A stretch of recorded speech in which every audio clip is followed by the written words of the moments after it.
Hola, mi nombre es Armando Partida Gaitán y yo soy alergólogo e inmunólogo clínico pediatra. Y el día de hoy he preparado un video para explicarte el ABC del asma. ¿Por qué este diagnóstico? Bueno, hoy sabemos que en México del 8 al 12% de los escolares y adolescentes tienen síntomas compatibles con este diagnóstico. Eso significa que es un problema frecuente y de hecho es reconocido como un problema de salud pública. Además de los síntomas y molestias que generan los pacientes, también limita su funcionalidad. No pueden ir a la escuela, a veces no pueden hacer ejercicio o no pueden tener sus actividades recreativas de manera normal. Por supuesto, esto se relaciona con angustia por parte de las y los pacientes, así como de papá y de mamá. El contenido de este breve video se divide en 4 preguntas. ¿Qué es el asma?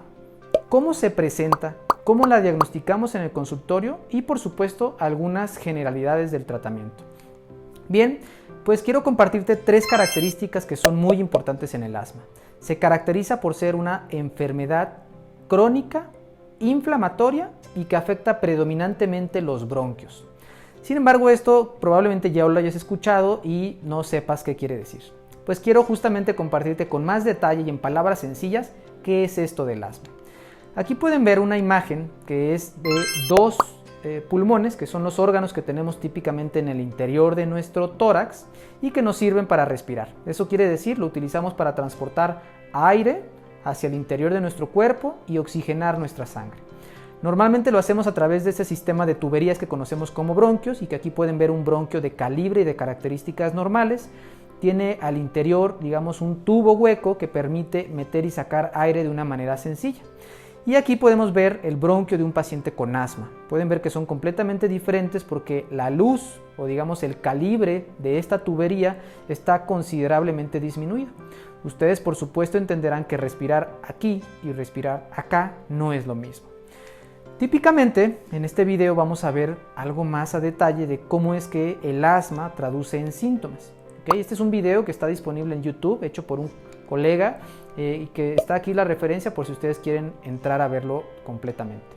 Aquí vemos un escolar que estamos viendo ahora sus pulmones. Al interior de sus pulmones vamos a ver el sistema de bronquios, que es como un sistema de tubería que nos permite justamente meter y sacar aire. Específicamente, los pacientes con asma van a tener un estrechamiento de ese sistema de tuberías. Entonces, estos episodios cuando el bronquio se cierra o se abre, caracteriza típicamente a los síntomas que presentan los pacientes. Diferentes detonantes como el humo de cigarro, los pólenes, el polvo, algunas fragancias, el ejercicio, por supuesto los cambios bruscos de temperatura o la noche y la madrugada pueden generar síntomas en los pacientes con asma. Entonces aquí vamos a ver con más detalle qué es lo que ocurre de manera normal y qué es lo que ocurre en los pacientes con asma. Cuando hay inflamación, justamente este sistema de bronquios que tiene una tubería también tiene unos anillos de músculo que tienen la capacidad de cerrarse. ¿Okay? Entonces cuando esto ocurre, por supuesto, el interior de la luz del bronquio, junto con la inflamación y un alto contenido de moco, van a generar problemas en estos pacientes. Bien, pues ahora quiero compartirles específicamente los 4 síntomas característicos de esta enfermedad.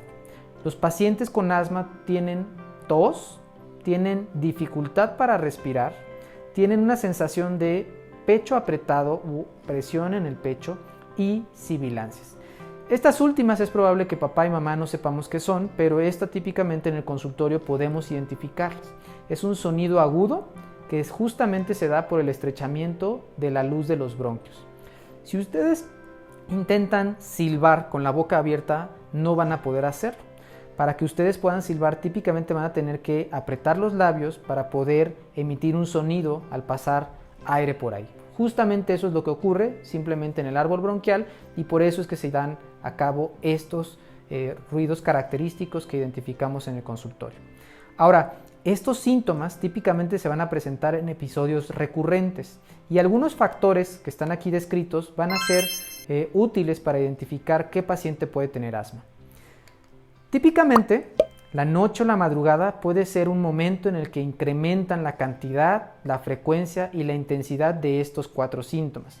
El ejercicio puede ser también otro detonante importante, la risa o el llanto cuando son intensos, el estrés emocional, sobre todo en adolescentes o en adultos, y por supuesto, como en esta temporada, las infecciones respiratorias virales o bacterianas también pueden generar síntomas respiratorios de asma. De hecho, es frecuente que papá o mamá identifiquen que mi hijo o mi hija empieza con síntomas respiratorios superiores de un catarro o de una gripa y que días o semanas después empiece con tos, dificultad para respirar, silbido de pecho, que lo despierta frecuentemente en las noches. A veces decimos esto que se le bajó al pechito la gripa. ¿Ok? Bien, es por supuesto importante saber cómo se diagnostica. Entonces, en el consultorio típicamente vamos a hacer uso de la entrevista, todas estas preguntas que hacemos con respecto a los síntomas del paciente, cómo se han comportado, cuándo mejoran, cuándo empeoran, qué tratamientos ha recibido. Por supuesto, la exploración física es parte fundamental del diagnóstico y aquí tenemos que ir a buscar si hay otros datos que sugieran que hay inflamación del tracto respiratorio o de otros órganos o sistemas. Y por supuesto, frecuentemente vamos a hacer uso de las tecnologías y de los estudios complementarios para tratar de hacer más objetivo nuestro diagnóstico. Aquí quiero compartirles que existen estas 4 herramientas principales para complementar la información que recabamos en el consultorio. Una de ellas se conoce como flujometría, otra de ellas se conoce como oscilometría de impulso, otra de ellas se llama fracción exhalada de óxido nítrico y finalmente la espirometría basal y postbroncodilatador. Son nombres complicados, pero aquí todas ellas comparten la intención de identificar qué está pasando en ese sistema respiratorio, si está inflamado o si está teniendo dificultad para movilizar aire. ¿Okay? Con esos dos, pasos, típicamente hacemos el diagnóstico de asma. Todo este interrogatorio donde identificamos claramente las molestias del paciente y su comportamiento, así como estos datos objetivos. ¿Okay? Ahora, a veces y frecuentemente, de hecho, en el paciente pediátrico, el asma se relaciona a una enfermedad alérgica. Y aquí hacemos uso de 2 tecnologías que hemos platicado en cápsulas de video previos, que son las pruebas de alergia en sangre o las pruebas de alergia en piel, y que tienen la intención de identificar específicamente si este paciente es alérgico y a qué es alérgico.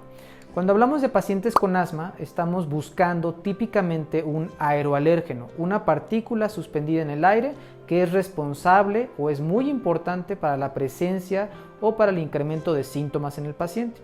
Aunque es importante también hacer conciencia que algunos alimentos pueden detonar síntomas gastrointestinales, cutáneos y también síntomas respiratorios que pueden ser asma.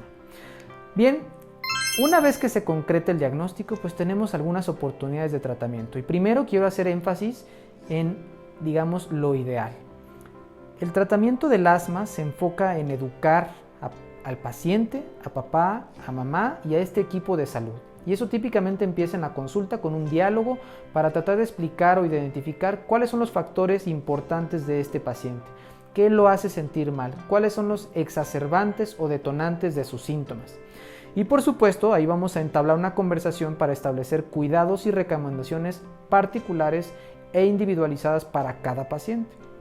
Por supuesto, vamos a dar típicamente una receta con medicamentos y estos medicamentos van a tener la intención de controlar la enfermedad y disminuir el riesgo de exacerbaciones en ese paciente. Y algo muy importante y que cada vez es más importante es hacer trabajo en equipo. Típicamente la persona más importante en la salud de tu hijo o de tu hija va a ser él o la pediatra. Ellos van a ser, el orquestador, el maestro que va a dirigir a todo el equipo de salud para perseguir la mejor salud posible en tu hijo o en tu hija. Y los subespecialistas, ya sea alergólogo o alergóloga o neumóloga pediatra, formamos parte de este equipo para identificar con mayor precisión el diagnóstico, optimizar el tratamiento y también dar un seguimiento mucho más especializado. Pero parte importante es trabajar en equipo. Bien, hay algunos errores frecuentes y esto es desafortunado porque de hecho es muy frecuente que existan errores en la técnica de inhalación, es decir, a lo mejor mi médico me dio un diagnóstico correcto y una receta correcta, pero yo no entendí bien cómo se utiliza el dispositivo. Y eso puede comprometer, por supuesto, la eficacia de los medicamentos. Entonces es muy importante que con tu pediatra o con tu subespecialista platiques, aprendas y corrobores que entendiste cómo se utiliza tu dispositivo inhalador o tu dispositivo, de los medicamentos que te están administrando. También es frecuente que la duración o la adherencia, son dos factores que pueden estar relacionados, no sea apropiada. Como yo lo decía al principio de este video, el asma es una enfermedad crónica e inflamatoria. Entonces te quiero compartir que la mayoría de los tratamientos que vamos a empezar en tu hijo o en tu hija van a durar meses y probablemente años. Y esta parte específicamente de la adherencia es muy importante hacer transparente lo que frecuentemente ocurre. Como mi hijo o mi hija ya están mucho mejor, ya no tienen síntomas, ya duermen todas las noches, hacen ejercicio, corren, juegan, bailan y no tienen síntomas, a veces ya no veo la necesidad de continuar con el tratamiento. Ese es un error habitual. ¿Por qué? El tratamiento le permitió estar así. Tu hijo o tu hija acudieron a la consulta con muchos síntomas o muchos problemas, se hace este diagnóstico, se empieza un tratamiento con ese objetivo, que tu hijo o tu hija estén libres de síntomas. Quitarle el tratamiento antes de lo que te indique tu doctor o tu doctora puede hacer que este paciente recaiga con sus síntomas. Entonces, tratemos de que tanto la duración como la adherencia a las indicaciones de tu médico sean las correctas y discútelo o comparte tus dudas o inquietudes con tu doctor o tu doctora, pero trata de no suspender el tratamiento por el simple hecho de que ves bien a tu hijo o tu hija. A final de cuentas, los objetivos del tratamiento, que ya lo platiqué un poco, es que tu hijo o tu hija tengan una vida completamente normal. Y eso hace referencia al control de los síntomas. Si logramos quitar por completo los síntomas, pues tu hijo y tu hija van a poder hacer todo lo que quieran en términos de funcionalidad, en términos de actividades recreativas, deportivas y por supuesto tener una calidad y cantidad de sueño suficiente e ideal. Y también por supuesto el tratamiento tiene la intención de disminuir el riesgo de que tu hijo o tu hija presente una exacerbación, una crisis o un ataque, como comúnmente lo decimos, y también por supuesto debemos de cuidar los eventos o los efectos adversos de los medicamentos. Por eso es importante también el seguimiento. Es frecuente y típicamente lo hacemos que busquemos la dosis mínima efectiva de su tratamiento. Eso quiere decir que sí vamos a tratar de disminuir los medicamentos, pero en pocas ocasiones vamos a poder suspenderlo por completo. Por eso es importante ese seguimiento estrecho con tu pediatra, así como con tu subespecialista, ya sea alergólogo, alergóloga, neumólogo o neumóloga pediatra. Bien, espero que este video haya sido claro, suficiente y que esta información sea útil para ti. Por favor, si esto fue útil, inscríbete al canal, ve los demás videos, comparte y también estaré pendiente de tus inquietudes y dudas. Estos videos justamente los hago porque pacientes en el consultorio o papás o mamás me hacen preguntas y yo pretendo, no solo darles respuesta en el consultorio, sino también a todas las personas que pueden verse beneficiadas de esta información. Muchas gracias y hasta luego.